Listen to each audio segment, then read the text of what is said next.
Welcome to my channel commerce funda. आज का जो हमारा टॉपिक है वो है वैल्यूएशन ऑफ गुडविल। आज वैल्यूएशन ऑफ गुडविल के बारे में हम लोग बात करेंगे। What is goodwill? Goodwill is a reputation of a firm और a company. Goodwill is an intangible assets. Goodwill जो होती है वह एक जो सॉलिड कस्टमर बेस जो ब्रांड नेम है वो होता है।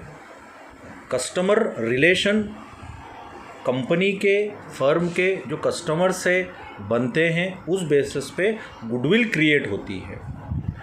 गुड एम्प्लॉय रिलेशन वो भी गुडविल का एक पार्ट है। एनी पेटेंट और proprietary technology represent some example of goodwill.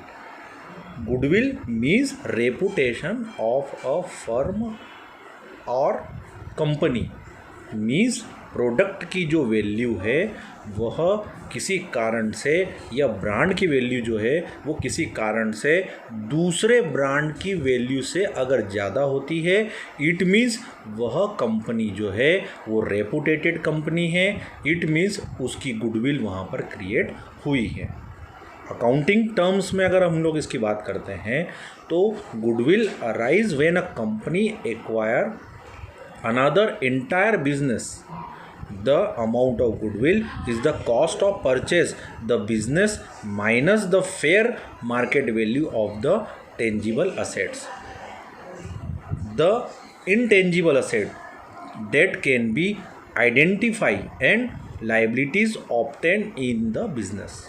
अगर इसको हम सरल शब्दों में समझें तो गुडविल का मतलब ये होता है कि अगर मार्केट में किसी बिज़नेस की वैल्यू अगर 50,000 है, कोई बिज़नेस जो है वो 50,000 में सेल आउट होता है, पर वहाँ पर वह कंपनी उस या वह बिज़नेस जो है वह उसको 60,000 रुपये में 60,000 में अगर सेल आउट करती है, मीन्स मार्केट वैल्यू या फेयर वैल्यू जो है वो 50,000 है, पर जो सेलर है वह उस बिज़नेस को 60,000 में सोल्ड कर रहा है, तो जो 10,000 रुपये वैल्यू जो है वह क्या कहलाएगी? उस कंपनी की या उस फर्म की क्या कहलाएगी? गुडविल कहलाएगी। गुडविल की अगर हम लोग बात करें तो गुडविल कितने प्रकार की होती है?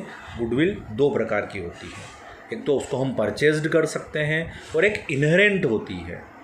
अगर बात करें तो इसमें ये बताया गया है, purchase goodwill is the difference between the value paid for an enterprises as a going concern and the sum of assets less than the sum of its liability. इसमें ये बताया गया है कि असेट्स में से लाइबिलिटी को माइनस करने के बाद, या फिर अगर हम लोग बात करें each item of which can be separated identified and valued, हम गुडविल को परचेज भी कर सकते हैं।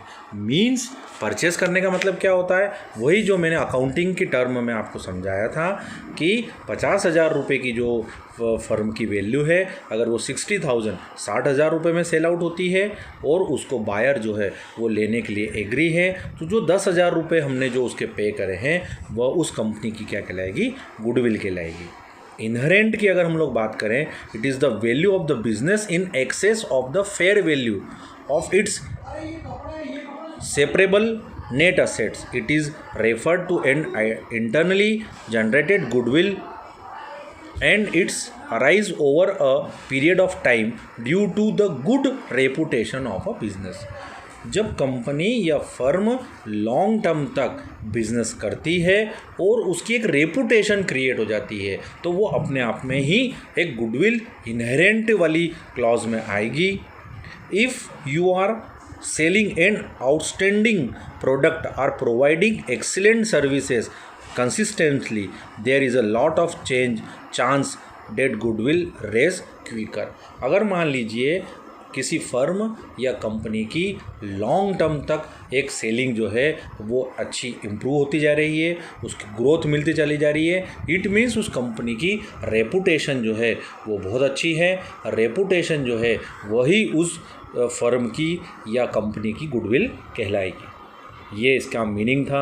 अब हम इसकी जो वैल्यूएशन की जो मेथड्स हैं उसके बारे में हम बात करते हैं। Methods of valuation of goodwill. उसकी 4 मेथड आपको कोर्स में बताई गई हैं। Average profit method, super profit method, capitalisation method, annuity method. अब फर्स्ट जो है आपका है average profit method. Average profit method का जो मीनिंग है वो ये वहाँ पे बताया गया है। Under this method goodwill is calculated on the basis of average of certain agreed number of past years profit. जैसा कि इसका नाम से है एवरेज प्रॉफिट मेथड, पुराने समय में जितना प्रॉफिट हम लोगों ने अर्न करा है उसके बेसिस पे भी हम लोग क्या कर सकते हैं, उस कंपनी की या उस फर्म की गुडविल को कैलकुलेट कर सकते हैं। The average is then multiply by the agreed number of years of purchasing year. जैसा आप यहाँ पर फॉर्मूले में नीचे देख रहे होंगे कि गुडविल का जो फॉर्मूला है वही उसका मीनिंग भी है यहाँ पर कि goodwill is equal to actual average net profit into number of purchasing year. जितने साल आपको नंबर ऑफ परचेजिंग ईयर दे रखे हैं उसका एक्चुअल एवरेज नेट प्रॉफिट से हम मल्टीप्लाई कर देंगे तो एवरेज प्रॉफिट में जो गुडविल है वो आपकी निकल जाएगी। This is a simplest and the most commonly used method on the valuation of the goodwill. अब देखिए इसमें एक के बाद एक जो फार्मूला आप यहाँ पर देख रहे हैं, गुडविल का फार्मूला आपने फर्स्ट क्या देखा, actual average net profit into number of purchasing year. अब आपके पास में एक्चुअल एवरेज नेट प्रॉफिट नहीं है तो आप उसको लिखेंगे। एक्चुअल एवरेज नेट प्रॉफिट कैसे फाइंड आउट करेंगे, सबसे पहले एवरेज प्रॉफिट में से मान लीजिए आपने इंश्योरेंस प्रीमियम है या कोई फर्म के प्रोपराइटर का रेम्यूनरेशन है या सैलरी है, अगर वो दिया गया है क्वेश्चन में तो वो आपको एवरेज प्रॉफिट में से क्या करना पड़ेगा, माइनस करना पड़ेगा। अब आपके पास में एवरेज प्रॉफिट नहीं है तो एवरेज प्रॉफिट के लिए आपको क्या करना पड़ेगा, जब जितने साल का आपको प्रॉफिट दिया गया है या लॉस दिया गया है, अगर प्रॉफिट है तो उसको ऐड करेंगे और उसमें से लॉस को क्या करेंगे, माइनस कर देंगे। और जितने साल का प्रॉफिट दे रखा है, अगर 5 साल का प्रॉफिट है तो नंबर ऑफ जो ईयर्स होंगे वो 5 से डिवाइड होगा। एवरेज तो आप समझते ही हैं, total profit divided by number of years. एक बात और इसमें मैं आपको बताना चाहता हूँ कि अगर इस क्वेश्चन में नंबर ऑफ परचेजिंग ईयर आपको नहीं दिया गया है, एक बार फिर से सुन लीजिए, यदि सम में अगर आपको नंबर ऑफ परचेजिंग ईयर नहीं दिया गया है तो आप कैसे उसको एज्यूम करेंगे। जैसे मान लीजिए एक एग्जांपल मैं आपको देता हूँ, 5 साल का यदि आपको प्रॉफिट दे रखा है तो आप नंबर ऑफ परचेजिंग ईयर जो आप करेंगे वो उसका हाफ करेंगे। तो 5 साल का हाफ कितना होता है, 2.5, 2.5, तो आप उसको राउंड ऑफ कर दीजिए तो नंबर ऑफ परचेजिंग ईयर कितना हो जाएगा, 3 ईयर्स हो जाएगा। अगर मान लीजिए 4 साल दे रखा है तो उसका हाफ तो कितना हो जाएगा, 2 साल हो जाएगा। तो नंबर ऑफ परचेजिंग ईयर जो रहेगा वहाँ पर कितना रहेगा, 2 ईयर्स रहेगा। अब हम नेक्स्ट मेथड के बारे में बात करते हैं। नेक्स्ट मेथड है super profit method. Super profit एक होता है normal profit, actual and net profit, और अब क्या बात कर रहे हैं हम, सुपर प्रॉफिट की बात कर रहे हैं। हम जब पढ़ाते हैं बच्चों को तो एक जनरल एक एग्जांपल देते हैं कि मान लीजिए कंपनी ने 50,000 रुपये से बिज़नेस स्टार्ट करा है और वह इसी टाइप के बिजनेसमैन वालों से वो ये पूछता है कि वो साल भर में कितना रिटर्न उसको उस कैपिटल का मिल जाता है। तो वो बोलते हैं कि 10% तो आपको मिल जाएगा। इट मीन्स 50,000 रुपये अगर आपने कैपिटल लगाई है तो उसका 10%, मतलब आपको, अगर हम नॉर्मल कोर्स ऑफ एक्शन में अगर हम बिज़नेस को रन करते हैं तो हम साल भर के 5,000 रुपये कमा लेंगे। पर जब हम बिज़नेस स्टार्ट करते हैं और हमको रिस्पॉन्स अच्छा मिलता है तो हमको प्रॉफिट कितना होता है, 7,000 रुपये होता है, 7,000 होता है। इट मीन्स नॉर्मल प्रॉफिट से जब आपका एक्चुअल एवरेज प्रॉफिट जो है वो ज़्यादा होता है तो वहाँ पर जो 2,000 रुपये या 2,000 रुपीज़ जो आपके एक्स्ट्रा जनरेट हुए हैं वो सुपर प्रॉफिट है। तो अब सुपर प्रॉफिट का मीनिंग देख लेते हैं दोस्तों। Super profit is the excess of average profit over the normal profit. जो मैंने आपको अभी एक्सप्लेन करा था वही मीनिंग में आपको यहाँ पर बता रखा है। Under this method goodwill is calculated on the basis of super profit. अब यहाँ पर आपको नॉर्मल रेट ऑफ रिटर्न चाहिए। रेट ऑफ रिटर्न का मतलब क्या होता है कि अगर हमने बिज़नेस में पैसा लगाया है तो हमको हर साल कितना % उसमें रिटर्न मिल जाएगा, तो वो क्या कहलाएगा, नॉर्मल प्रॉफिट कहलाएगा। अब ये नॉर्मल प्रॉफिट हो गया, पर जब हमने बिज़नेस करा और जब हमको प्रॉफिट हुआ तो वह नॉर्मल प्रॉफिट से क्या हो गया, ज़्यादा हो गया। तो वो जो difference between normal profit and actual net profit, वह जो है वो क्या कहलाएगा, सुपर प्रॉफिट कहलाएगा। इसके फॉर्मूले हम समझ लेते हैं। Goodwill is equal to super profit into number of purchasing year. अब हमारे पास में सुपर प्रॉफिट नहीं है, तो सुपर प्रॉफिट का फार्मूला हमने आपको कैसे समझाया कि एक्चुअल नेट प्रॉफिट में से नॉर्मल प्रॉफिट को माइनस कर दीजिए। अब हमारे पास में नॉर्मल प्रॉफिट नहीं है। अब यहाँ पर एक बात आती है, किसी क्वेश्चन में आपको एवरेज कैपिटल एम्प्लॉयड दे रखा होगा, किसी क्वेश्चन में आपको कैपिटल एम्प्लॉयड दे रखा होगा। तो जब एवरेज कैपिटल एम्प्लॉयड की जब वो बात बोलेगा तो आपको फार्मूला उसका क्या लगाना वो मैं आपको भी बताता हूँ। Average capital employed into normal rates divided by 100। ये जो मैंने आपको बताया था कि 50,000 रुपये का 10%, 5,000 रुपये कौन सा हो जाएगा, नॉर्मल प्रॉफिट हो जाएगा। अब हमारे पास में एवरेज कैपिटल एम्प्लॉयड नहीं है, तो उसका फार्मूला क्या बनेगा, टोटल रियल असेट्स। जो रियल असेट्स है उसको, उसमें से जो एक्सटर्नल लाइबिलिटी होती है, अब एक्सटर्नल लाइबिलिटी कौन सी होती है, क्रेडिटर्स है, बिल्स पेबल है, बैंक ओडी है, ये हम क्या करेंगे, माइनस करेंगे। तो हमारा क्या आएगा, एवरेज कैपिटल एम्प्लॉयड आ जाएगा। अब हमारे पास में एक्चुअल नेट प्रॉफिट नहीं है, तो पुराना जो हमने एवरेज प्रॉफिट का फार्मूला देखा था उसमें भी एक्चुअल नेट प्रॉफिट का फार्मूला दे रखा है, तो वही फार्मूला यहाँ पर भी अप्लाई करेंगे। Average profit minus insurance premium and remuneration. Average profit जब निकालना होगा तो हमको क्या करना पड़ेगा, वही total profit divided by number of years.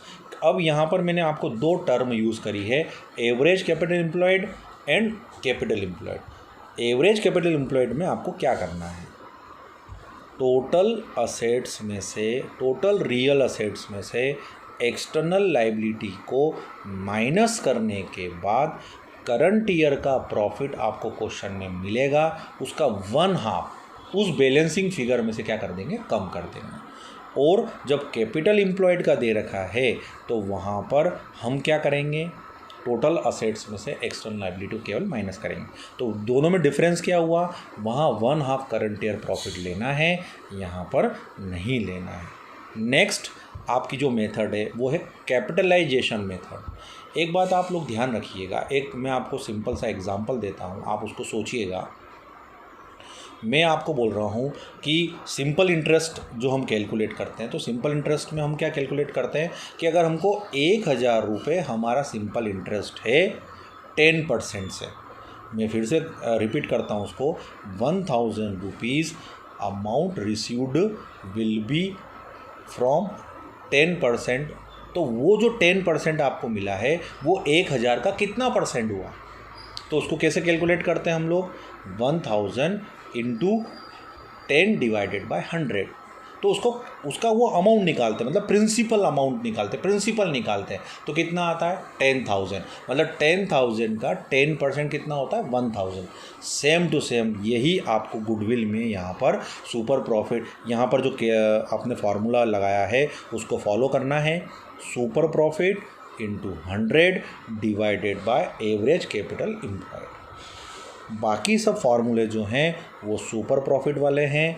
Capitalisation method में केवल एक ये फार्मूला है, ये चेंज है, बाकी सब फार्मूले जो हैं वो सुपर प्रॉफिट वाले मेथड वाले ही लगाना है। एक बार इसकी मीनिंग पे हम लोग बात कर लेते हैं। Under this method the value of goodwill is calculated by deducting the actual capital employed from the capitalised value of the average profit on the basis of normal rate of return. वही मैं आपको यहाँ पर बता रहा हूँ, super profit into 100 divided by average capital employed. अब next आपका जो मेथड है वह है एन्यूटी मेथड। एन्यूटी मीन्स क्या होता है कि जैसे मान लीजिए कि 2010 में 100 रुपये में बहुत सारी चीज़ें हम परचेस कर लिया करते थे, पर आज 2020 में वही 100 रुपये में बहुत कम प्रोडक्ट जो है, या हम बहुत कम चीज़ों को परचेस कर पाते हैं। तो जो ये डिफरेंस आया है ये एक एन्यूटी की वैल्यू को बताता है। इसमें भी केवल गुडविल की जो आपका फार्मूला है वो चेंज है, बाकी फार्मूले आपके क्या रहेंगे, सेम रहेंगे। Super profit into annuity value, और ये एक दो फार्मूले बनते हैं इसमें, goodwill is equal to super profit into annuity value. आपको क्वेश्चन में एन्यूटी वैल्यू दे रखी होगी। अगर मान लीजिए कि वो आपको काय में दे रखी है, अगर रुपीज़ में दे रखी है 3.2 3.278 इस टाइप से रुपए में दे रखी है, तो आप क्या करेंगे, उसका मल्टीप्लाई करेंगे। पर अगर एन्यूटी की वैल्यू 0 पॉइंट मतलब पैसे में दे रखी है, तो उसको आप क्या करेंगे, डिवाइड करेंगे। तो ये आज आप लोगों को हमने गुडविल का जो वैल्यूएशन ऑफ गुडविल का जो चैप्टर है वो मैंने आपको समझाया है। नेक्स्ट वीडियो लेकर हम आप लोगों के जल्द ही आने वाले हैं, जिसमें आप लोगों को वैल्यूएशन ऑफ शेयर्स के बारे में बताया जाएगा। Thank you.